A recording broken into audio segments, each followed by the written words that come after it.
بسم اللہ الرحمن الرحیم۔ السلام علیکم۔ آج تاریخ 8 مارچ سن 2022 بروز منگل۔ کویت اردو نیوز کے ساتھ میں ہوں محمد عمر۔ آج کی اس ویڈیو میں کویت سے کچھ تازہ ترین نیوز اپڈیٹ شامل کرتے ہیں۔ خبر ہے کہ کویت کے سرکاری اداروں میں کام کرنے والے تارکین وطن کو اپنی نوکری کے اختتام پر تمام فوائد ملیں گے جن کے وہ حقدار ہیں۔ تفصیلات کے مطابق سرکاری اداروں میں کویتائزیشن کے عمل کے آغاز نے یہ ممکن بنا دیا ہے کہ غیر ملکی سرکاری ملازمین مستعفی ہونے یا برطرف ہونے کے بعد اپنی سروس کے اختتامی فوائد حاصل کر سکیں گے۔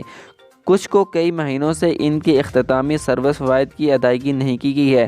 ایک عربی روزنامہ نے اطلاع دی ہے کہ وزارت خزانہ نے حال ہی میں سول سروس کمیشن کے اکاؤنٹ میں فنڈز جمع کروا دیے ہیں اور توقع کی جاتی ہے کہ سروس کے اختتامی فوائد ترجیحی بنیادوں پر تقسیم کیے جائیں گے اور ان لوگوں کے ساتھ شروع کیا جائے گا جنہوں نے سب سے زیادہ کویت میں سروس کی ہے۔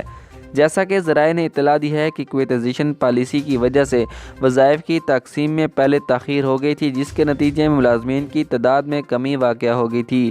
سول سروس کمیشن کی جانب سے مختص کردہ سروس کے اختتامی فوائد کے لیے بجٹ لائن آئٹم میں بھی کمی واقع ہو گئی تھی۔ تاہم ابھی وزارت خزانہ کے سرکولر کے مطابق سی ایس سی نے حال ہی میں وزارت خزانہ سے درخواست کی ہے کہ وہ ان کے رقموں کو اپنے بجٹ میں شامل کریں تاکہ 2022 اور 23 کے بجٹ کا درست تخمینہ لگانے میں مدد مل سکے تاکہ ان ملازمین کے غیر واضح تعداد کو حل کیا جا سکے جنہیں احکام تبدیل کرنے کے لیے بھیجیں گے۔ اگلی خبر شامل کرتے ہیں کہ 60 سال سے زیادہ عمر کے ہزاروں تارکین وطن کویت کو چھوڑ گئے ہیں۔ 1 جنوری اور 30 ستمبر 2021 کے درمیان کویت کے سرکاری اور نجی شعبوں میں کام کرنے والے 60 سال اور اس سے زیادہ عمر کے غیر ملکی کارکنوں کی تعداد میں کمی واقع ہوئی ہے جبکہ اس عمر کے گھریلو ملازمین کی تعداد میں مزید اضافہ دیکھا گیا ہے۔ ایک مقامی عربی روزنامہ نے سرکاری اعداد و شمار کا حوالہ دیتے ہوئے رپورٹ کیا ہے کہ اس زمرے میں 13,500 کارکنان ہیں جو 9 ماہ کے اندر کویت کو چھوڑ کر چلے گئے ہیں جس کے نتیجے میں ان کی کل تعداد میں 17% کی کمی واقع ہوئی ہے۔ یہ 1 جنوری 2021 کو 6,065 سے کم ہو کر گزشتہ ستمبر کے آخر میں 5,040 ہو گئی جو کہ سرکاری شعبے میں 60 سال یا اس سے زیادہ عمر کے تارکین وطن کی تعداد میں 17% کی کمی ہے۔